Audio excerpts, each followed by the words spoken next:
There's something different in the air when the Kansas City Chiefs take the field at Arrowhead Stadium. The sea of red, the deafening roar, and that unmistakable sense that anything can happen under the primetime lights. But this Sunday, as the Chiefs prepare to host the Detroit Lions, the stakes are higher, the nerves more frayed, and the storylines impossible to ignore.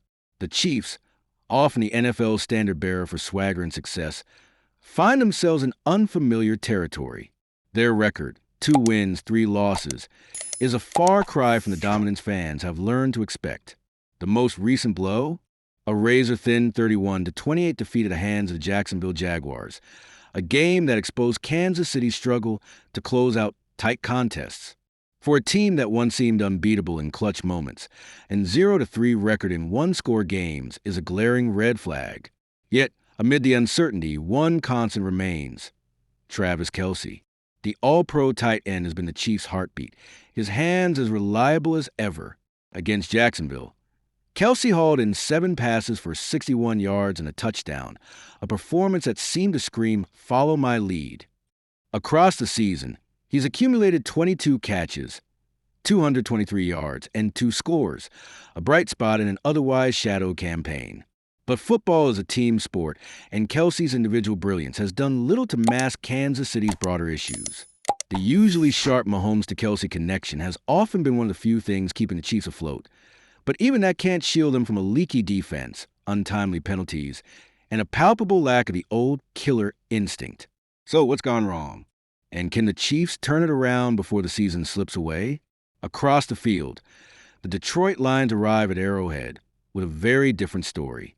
Once the league's perennial underdogs, the Lions have found new life under head coach Dan Campbell. Grit, discipline, and a never-say-die attitude have become the team's hallmarks. Quarterback Jared Goff has silenced doubters, currently ranking 7th in the league in QBR with a 70.6 mark. Last week, Goff was nearly perfect, completing 19 of 23 passes for 258 yards and 3 touchdowns, a quarterback playing with supreme confidence and poise. But Detroit's attack is more than just Goff. Rookie running back Jahmyr Gibbs brings electric speed, while David Montgomery pounds defenses into submission. The combination gives Detroit a balanced and unpredictable offense, one capable of exploiting weaknesses. And the Chiefs have shown plenty of those, especially against the run. Kansas City is giving up a staggering 4.8 yards per carry, and you can bet Detroit will look to control the clock, keep Mahomes off the field, and grind the Chiefs' defense into exhaustion. It's a classic chess match: Detroit's calculated ground assault versus Kansas City's need for quick strikes. For the Lions, this is a golden opportunity to announce themselves as contenders. For the Chiefs, it's a chance to salvage their season and remind the league that Arrowhead is still a fortress. Pressure does funny things to teams. Some find another gear, others wilt. For Kansas City, the pressure is coming from all angles: the standings of fans, and even within the locker room. After the Jacksonville loss, frustration boiled over in public.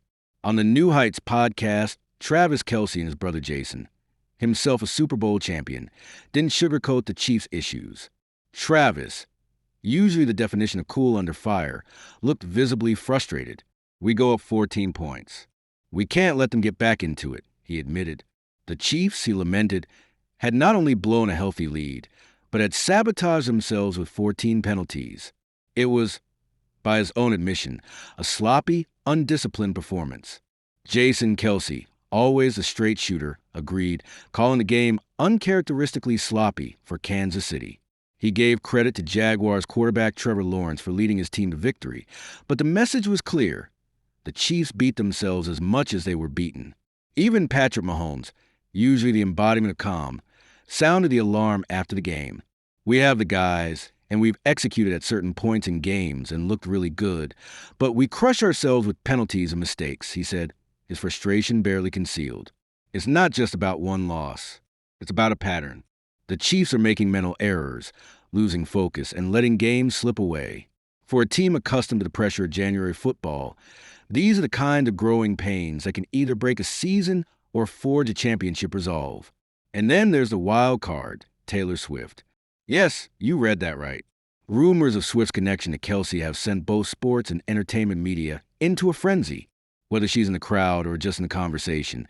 Her presence has become a curious subplot, injecting the season with a dose of celebrity sparkle and speculation. Could the possibility of an appearance by the world's biggest pop star be the unlikely spark the Chiefs need? It sounds frivolous, but sports history is full of strange motivators, rally caps, lucky socks, and yes, famous faces in the stands. When the pressure is suffocating, sometimes all it takes is a little magic, or the sense that the world is watching, to snap a team back to life. But, of course, football games are won on the field, not in the tabloids. Sunday's matchup is more than just another game. For Kansas City, it's a battle for identity. Can they rediscover the discipline, swagger, and ruthless efficiency that made them champions? Or will the season spiral further, weighed down by expectations and self-inflicted wounds? For Detroit, it's a chance to cast off decades of disappointment and make a statement. Beating the Chiefs at Arrowhead, under the bright lights of Sunday Night Football, will be the kind of signature win that transforms a team from nice story to genuine contender. And for everyone watching, fans, pundits, and maybe even Taylor Swift, it promises a kind of theater that only the NFL can provide. The game will turn on a few key battles. First, can Kansas City's defense hold up against Detroit's running game? If Gibbs and Montgomery start ripping off big gains, the Chiefs could be in for a long night. Second, will Mahomes get the time and protection he needs to do Mahomes things? The Lions' defense has quietly improved, and if they can generate pressure, the Chiefs' penchant for mistakes could resurface. Finally, can Kansas City eliminate the penalties and mental errors that have cost them so dearly? That's the simplest fix, but in the chaos of live football, it's also the hardest. There are games you watch, and there are games you experience. This Sunday at Arrowhead is shaping up to be the latter.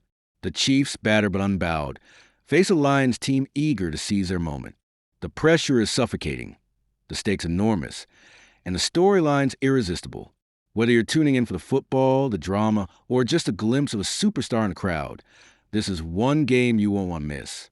Because in Kansas City, under the blazing lights and the roar of the crowd, anything can happen, and it usually does. So settle in, because Sunday night at Arrowhead is about to deliver a story worth remembering. Okay.